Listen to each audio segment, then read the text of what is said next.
మిత్రులారా, మన ఇతిహాసాలలో ప్రముఖమైనటువంటిది, మన ఇతిహాసాలలో రామాయణం అనేటువంటిది చాలా ప్రధానమైనటువంటిది. రామాయణంలోని అయోధ్య కాండను గురించి మీ ముందు ఉంచదలుచుకున్నాను.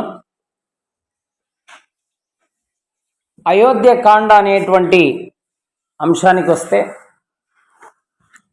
దశరథునికి పుత్రుల మీద ఎంతో ప్రేమ, వారిని తన శరీరం నుండి పుట్టిన 4 చేతులలాగా భావించి, మరి ఈ 4 కుమారులలో భరత శత్రుఘ్నులు ఎప్పుడు దేశాంతరంలో ఉండడం వల్ల మరి బెంగ పెట్టుకోవడం జరిగింది వాళ్ళ మీద. వాళ్ళను మళ్ళీ మళ్ళీ తలుచుకుంటూ ఉన్నాడు. దశరథునికి శ్రీరాముని మీద మక్కువ ఎక్కువ. దానికి కారణం శ్రీరాముడు సద్గుణ రాశి కావడమే. సద్గుణ సంపన్నుడైనటువంటి కుమారుడు తనకు ఎంతో ఇష్టమైనటువంటి వాడు. మరి రూపంలోనూ గుణంలోనూ శ్రేష్టమైన గుణం కలవాడు, మహావీరుడు, మృదువుగా మాట్లాడేటువంటి స్వభావం కలిగిన వాడు, శరణన్న వారిని కాపాడతాడు. కోపం, గర్వం, అసూయ, ద్వేషము ఇవన్నీ ఏమీ కూడా లేనటువంటి వాడు శ్రీరామచంద్రుడు. సత్యమే పలికేవాడు, పరుల సంపదను ఆశించనివాడు, దీనులను ఆదుకునేవాడు, కాలాన్ని వృధా చేయకుండా జ్ఞానులతో సజ్జనులతో అనేక విషయాలను చర్చించేవాడు, వినయశీలి. మరి తల్లిదండ్రులన్నా గురువులన్నా నిశ్చల భక్తి కలిగినటువంటి వాడు శ్రీరాముడు. సోమరితనము, ఏమరుపాటు అసలే లేనివాడు, కళలలో ఆరితేరినవాడు, అసూయ మాత్సర్యం లేనివాడు, ప్రజల పట్ల వాత్సల్యం కలవాడు. ఇన్ని మంచి గుణాలకు పాదైనటువంటి శ్రీరాముడంటే తల్లిదండ్రులకే కాదు, ప్రజలందరికీ పరమ ప్రీతి. సకల గుణాభిరాముడైనటువంటి శ్రీరామచంద్రుడు తమకు ప్రభువు కావాలని చెప్పేసి ప్రజలు కోరుకుంటూ ఉన్నారు. దీనికి తోడు, నేను జీవించి ఉన్నప్పుడే శ్రీరాముడు రాజైతే ఎంతో బాగుంటుంది, నేను ఎంతగా సంతోషిస్తానో అని ఉవ్విళ్ళూరుతున్నాడు దశరథ మహారాజు. మంత్రులతో ఆలోచించి శ్రీరాముని యువరాజును చేయడానికి నిశ్చయించుకున్నాను, మరి మీరేమంటారు అని చెప్పడం కోసం రాజ్యంలోని ప్రముఖులను, జానపదులను, సామంతరాజులను, ప్రజలను పిలిపించాడు. పిలిపించి తన మనసులోని మాట అయినటువంటి శ్రీరాముని యువరాజ పట్టాభిషేక విషయాన్ని వెల్లడించడానికి సమావేశాన్ని ఏర్పాటు చేసి ఈ విషయం అందరికీ తెలియజేశాడు. మీకు అందరికీ నచ్చినట్లయితేనే అనుమతిని ఇవ్వమన్నాడు. దీనికన్నా ప్రజలకు మేలు కలిగించేది ఏదైనా ఉన్నా ఆలోచించి చెప్పమన్నాడు. మరి ప్రజానురంజక పాలన అంటే ఇదే, ప్రజలకు ఆనందాన్ని కలిగించేటువంటి పరిపాలన అంటే ఇదే. సభలోని వాళ్ళంతా శ్రీరామ పట్టాభిషేకాన్ని సమర్థిస్తూ హర్షధ్వానాలు చేశారు. గట్టిగా చప్పట్లు కొట్టి తమ హర్షాన్ని వ్యక్తం చేశారు. రాజాజ్ఞ మేరకు వశిష్ఠుడు మంత్రులను, అధికారులను యువరాజ్య పట్టాభిషేక మహోత్సవానికి ఏర్పాట్లను చేయాల్సిందిగా ఆదేశించాడు. దశరథుడు శ్రీరాముడిని పిలిపించాడు. శ్రీరాముడు వచ్చి తండ్రికి పాదాభివందనం చేశాడు. దశరథుడు శ్రీరాముడిని అక్కును చేర్చుకున్నాడు. బంగారు సింహాసనం మీద కూర్చోబెట్టాడు. చిరునవ్వులు చిందిస్తూ, రామా, నీ సుగుణాలతో ప్రజలను మెప్పించావు కనుక నీవు యువరాజ పట్టాభిషేకం చేసుకోవాలి. నీ బాధ్యత పెరుగుతున్నది.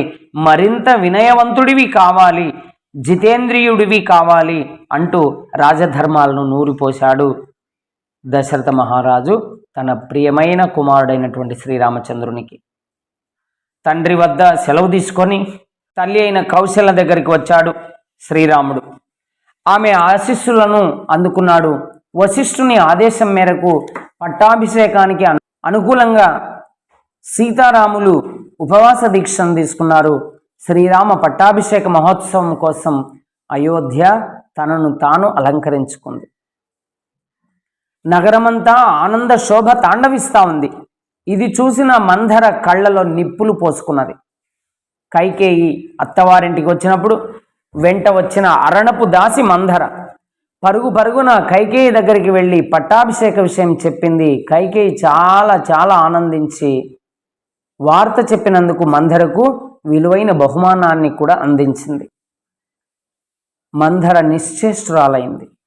దుఃఖించవలసిన సమయంలో ఎందుకు సంతోషిస్తున్నావని నిలదీసింది కైకేయిని. నాకు రాముడు భరతుడు ఇద్దరు సమానమే. రాముడు పట్టాభిషిక్తుడు అవుతున్నాడంటే అంతకన్నా నాకు ఆనందం ఏముంటున్నది అని కైకేయి చెప్పింది. కైకేయి మాటలు విని ముక్కున వేలేసుకుంది మంధర. రాముడు రాజైతే కౌశల్య రాజమాత అవుతుంది. అప్పుడు మాతో పాటు నీవు కూడా ఆమెకు దాసివవుతావు. రామునికి నీ కొడుకు దాస్యం చేయాల్సి వస్తుంది. రాముడి సంతానానికే తరువాతి కాలంలో రాజ్యాధికారం వస్తుంది. కానీ భరతుని సంతానానికి రావడం శూన్యం కనుక భరతునికి రాజ్యాధికారం దక్కేటట్లు రాముడు అడవుల పాలయ్యేటట్లు చూడమని దుర్బోధ చేసింది. కైకేయి మనసు మారింది. చెప్పుడు మాటలు చేటుకు కారణం. తగిన ఉపాయాన్ని చెప్పమని మంధరను కోరింది కైకేయి. గతంలో దశరథుడు ఇచ్చిన 2 వరాలను ఉపయోగించుకోమని సూచించింది మంధర. ఈ సూచన మేరకు దశరథుని వల్ల వరాలు పొందడానికి కోపగృహ ప్రవేశం చేసింది కైకేయి. దశరథుడు శ్రీరామ పట్టాభిషేక వార్తను తెలపడానికి కైకేయికి ఈ విషయం చెప్పాలి అనేటువంటి ఆతృతతో ఆమె దగ్గరికి వచ్చాడు. కటిక నేల మీద ఉన్నది కైకేయి. తీవ్రమైన అలకతో ఉన్నది. దశరథుడు ఓదార్చడానికి పూనుకున్నాడు. కానీ అతని ప్రయత్నం అంతా బూడిదలో పోసిన పన్నీరైంది. ఏం చేయాలో పాలుపోలేదు. విషయం అడిగాడు. అదే అదనుగా భావించింది కైకేయి. నాకు ఒక కోరిక ఉంది, దాన్ని మీరే తీర్చాలి, అలా తీరుస్తానని మాట ఇవ్వాలన్నది. ప్రాణానికి ప్రాణమైన శ్రీరాముని మీద ఒట్టేసి మరీ చెప్తా ఉన్నాను. మరి తప్పకుండా నీ మాటను నెరవేర్చే బాధ్యత నాది, నీ కోరికను నెరవేర్చే బాధ్యత నాది అని చెప్పేసి దశరథ మహారాజు ఆమెకు చెప్పాడు. ఇంకేం మనసులోని మాటను చెప్పేసింది.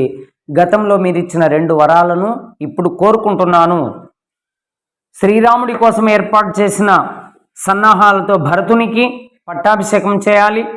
శ్రీరాముడు నారచీరలు జింక చర్మం ధరించి జటధారి అయి దండకారణ్యానికి వెళ్ళి తాపస వృత్తిలో 14 సంవత్సరాలు వనవాసానికి వెళ్ళాలి.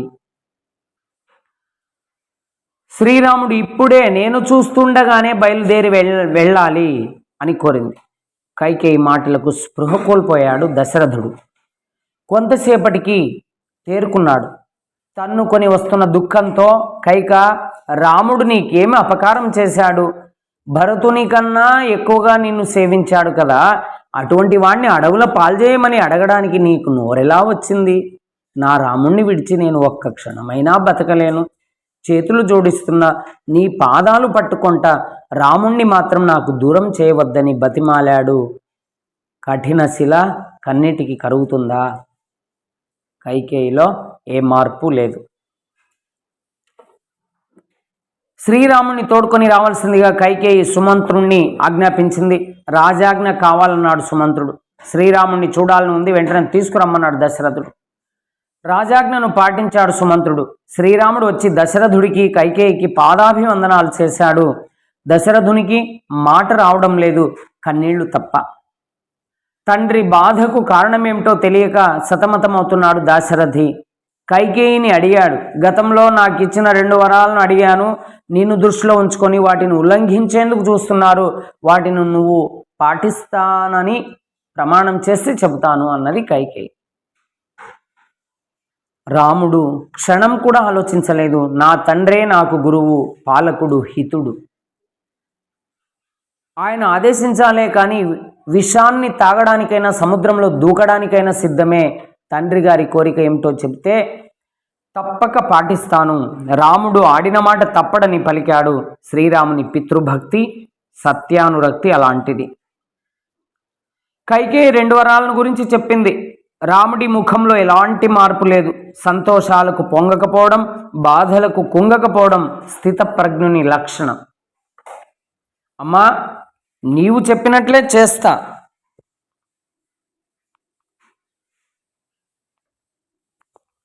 భరతుడంటే నాకు ప్రాణం. అతని పట్టాభిషేకాన్ని గూర్చి నాన్నగారు నాకు చెబితే కాదంటానా?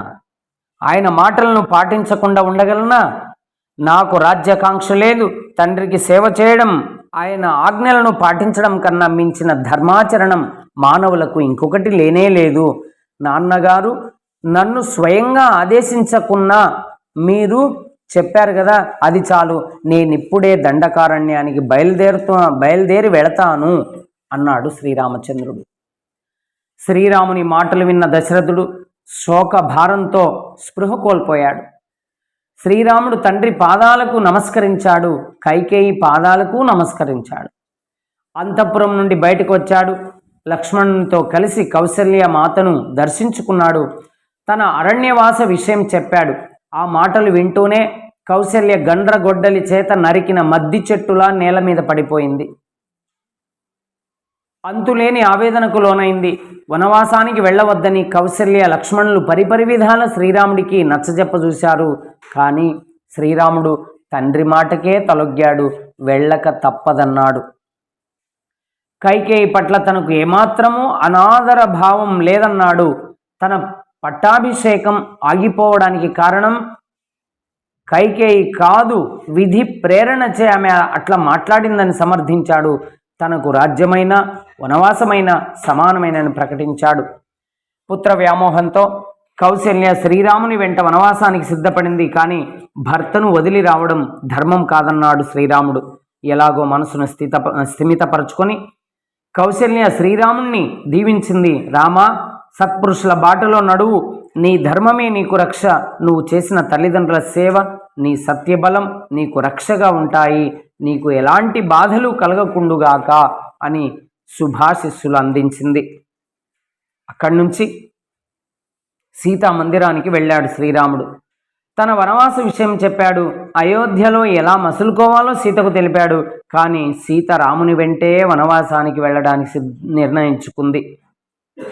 ఆ మాటే శ్రీరామునితో చెప్పింది. మీరు లేకుండా స్వర్గ సుఖాలు లభించిన ఇష్టపడను. పతిని అనుసరించడమే సతికి ధర్మం, సుఖప్రదం, శుభప్రదం అని తెలిపింది. శ్రీరాముడు అంగీకరించక తప్పలేదు. తనను కూడా వెంట తీసుకెళ్లమని లక్ష్మణుడు శ్రీరాముడిని ప్రాధేయపడ్డాడు. శ్రీరాముడి సేవాభాగ్యం ముందు త్రిలోకాధిపత్యం కూడా చిన్నదేనని సకలోపచారాలు చేసే అవకాశం తనకిమ్మని అభ్యర్థించాడు. సరేనన్నాడు శ్రీరాముడు. తల్లి అయిన సుమిత్రకు, ఆత్మీయులకు ఈ విషయం తెలిపి వారి ఆమోదాన్ని పొందమన్నాడు. సీతారామ లక్ష్మణులు దశరథుని దర్శించడానికి బయలుదేరారు. కాలినడకన వస్తున్న శ్రీరాముని చూసి ప్రజలు బావురుమన్నారు. లక్ష్మణునిలాగా తామందరూ రాముని వెంట వెళ్ళాలనుకున్నారు. రాముడు ఉంటే చాలు, అది అడవి అయినా తమ పాలిట అయోధ్యేనని అనుకున్నారు. సీతారామ లక్ష్మణులు దశరథుని అని కైకేయి చెప్పింది. కైకేయి మాటలు విని ముక్కున వేలేసుకుంది మంధర. రాముడు రాజైతే కౌశల్య రాజమాత అవుతుంది. అప్పుడు మాతో పాటు నీవు కూడా ఆమెకు దాసివవుతావు. రామునికి నీ కొడుకు దాస్యం చేయాల్సి వస్తుంది. రాముడి సంతానానికే తరువాతి కాలంలో రాజ్యాధికారం వస్తుంది. కానీ భరతుని సంతానానికి రావడం శూన్యం కనుక భరతునికి రాజ్యాధికారం దక్కేటట్లు, రాముడు అడవుల పాలయ్యేటట్లు చూడమని దుర్బోధ చేసింది. కైకేయి మనసు మారింది. చెప్పుడు మాటలు చేటుకు కారణం. తగిన ఉపాయాన్ని చెప్పమని మందరను కోరింది కైకేయి. గతంలో దశరథుడు ఇచ్చిన 2 వరాలను ఉపయోగించుకోమని సూచించింది మందర. ఈ సూచన మేరకు దశరథుని వల్ల వరాలు పొందడానికి కోపగృహ ప్రవేశం చేసింది కైకేయి. దశరథుడు శ్రీరామ పట్టాభిషేక వార్తను తెలపడానికి కైకేయికి ఈ విషయం చెప్పాలి అనేటువంటి ఆతృతతో ఆమె దగ్గరికి వచ్చాడు. కటిక నేల మీద ఉన్నది కైకేయి. తీవ్రమైన అలకతో ఉన్నది. దశరథుడు ఓదార్చడానికి పూనుకున్నాడు. కానీ అతని ప్రయత్నం అంతా బూడిదలో పోసిన పన్నీర్ అయింది. ఏం చేయాలో పాలుపోలేదు. విషయం అడిగాడు. అదే అదనుగా భావించింది కైకేయి. నాకు ఒక కోరిక ఉంది, దాన్ని మీరే తీర్చాలి, అలా తీరుస్తానని మాట ఇవ్వాలన్నది. ప్రాణానికి ప్రాణమైన శ్రీరాముని మీద ఒట్టేసి మరీ చెప్తా ఉన్నాను, మరి తప్పకుండా నీ మాటను నెరవేర్చే బాధ్యత నాది, నీ కోరికను నెరవేర్చే బాధ్యత నాది అని చెప్పేసి దశరథ మహారాజు ఆమెకు చెప్పాడు. ఇంకేం, మనసులోని మాటను చెప్పేసింది. గతంలో మీరిచ్చిన 2 వరాలను ఇప్పుడు కోరుకుంటున్నాను. శ్రీరాముడి కోసం ఏర్పాటు చేసిన సన్నాహాలతో భరతునికి పట్టాభిషేకం చేయాలి. శ్రీరాముడు నారచీరలు జింక చర్మం ధరించి జటధారి అయి దండకారణ్యానికి వెళ్ళి తాపస వృత్తిలో 14 సంవత్సరాలు వనవాసానికి వెళ్ళాలి. శ్రీరాముడు ఇప్పుడే నేను చూస్తుండగానే బయలుదేరి వెళ్ళాలి అని కోరింది. కైకేయి మాటలకు స్పృహ కోల్పోయాడు దశరథుడు. కొంతసేపటికి తేరుకున్నాడు. తన్నుకొని వస్తున్న దుఃఖంతో, కైక, రాముడు నీకేమి అపకారం చేశాడు? భరతుని కన్నా ఎక్కువగా నిన్ను సేవించాడు కదా, అటువంటి వాణ్ణి అడవుల పాల్చేయమని అడగడానికి నీకు నోరెలా వచ్చింది? నా రాముణ్ణి విడిచి నేను ఒక్క క్షణమైనా బతకలేను. చేతులు జోడిస్తున్న నీ పాదాలు పట్టుకొంట, రాముణ్ణి మాత్రం నాకు దూరం చేయవద్దని బతిమాలాడు. కఠిన శిల కన్నిటికి కరుగుతుందా? కైకేయిలో ఏ మార్పు లేదు. శ్రీరాముని తోడుకొని రావాల్సిందిగా కైకేయి సుమంత్రుణ్ణి ఆజ్ఞాపించింది. రాజాజ్ఞ కావాలన్నాడు సుమంత్రుడు. శ్రీరాముణ్ణి చూడాలని ఉంది, వెంటనే తీసుకురమ్మన్నాడు దశరథుడు. రాజాజ్ఞను పాటించాడు సుమంత్రుడు. శ్రీరాముడు వచ్చి దశరథుడికి కైకేయికి పాదాభివందనాలు చేశాడు. దశరథునికి మాట రావడం లేదు, కన్నీళ్లు తప్ప. తండ్రి బాధకు కారణమేమిటో తెలియక సతమతమవుతున్నాడు దాశరథి. కైకేయిని అడిగాడు. గతంలో నాకు ఇచ్చిన 2 వరాలను అడిగాను, నిన్ను దృష్టిలో ఉంచుకొని వాటిని ఉల్లంఘించేందుకు చూస్తున్నారు, వాటిని నువ్వు పాటిస్తానని ప్రమాణం చేస్తే చెబుతాను అన్నది కైకేయి. రాముడు క్షణం కూడా ఆలోచించలేదు. నా తండ్రే నాకు గురువు, పాలకుడు, హితుడు. ఆయన ఆదేశించాలే కానీ విషాన్ని తాగడానికైనా సముద్రంలో దూకడానికైనా సిద్ధమే. తండ్రి గారి కోరిక ఏమిటో చెబితే తప్పక పాటిస్తాను. రాముడు ఆడిన మాట తప్పడని పలికాడు. శ్రీరాముని పితృభక్తి, సత్యానురక్తి అలాంటిది. కైకేయి 2 వరాలను గురించి చెప్పింది. రాముడి ముఖంలో ఎలాంటి మార్పు లేదు. సంతోషాలకు పొంగకపోవడం, బాధలకు కుంగకపోవడం స్థితప్రజ్ఞుని లక్షణం. అమ్మా, నీవు చెప్పినట్లే చేస్తా.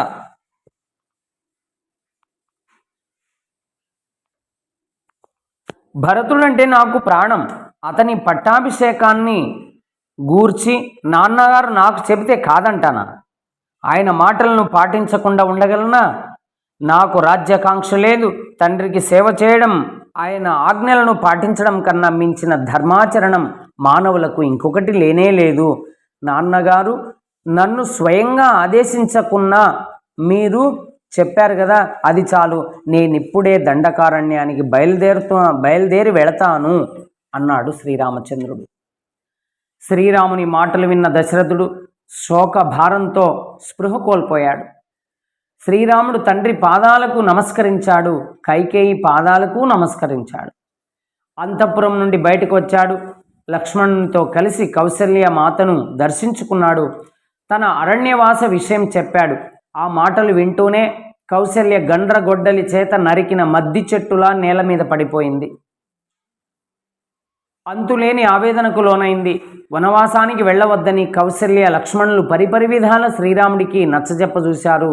కానీ శ్రీరాముడు తండ్రి మాటకే తలొగ్గాడు. వెళ్ళక తప్పదన్నాడు. కైకేయి పట్ల తనకు ఏమాత్రమూ అనాదర భావం లేదన్నాడు. తన పట్టాభిషేకం ఆగిపోవడానికి కారణం కైకేయి కాదు, విధి ప్రేరణచే ఆమె అట్లా మాట్లాడిందని సమర్థించాడు.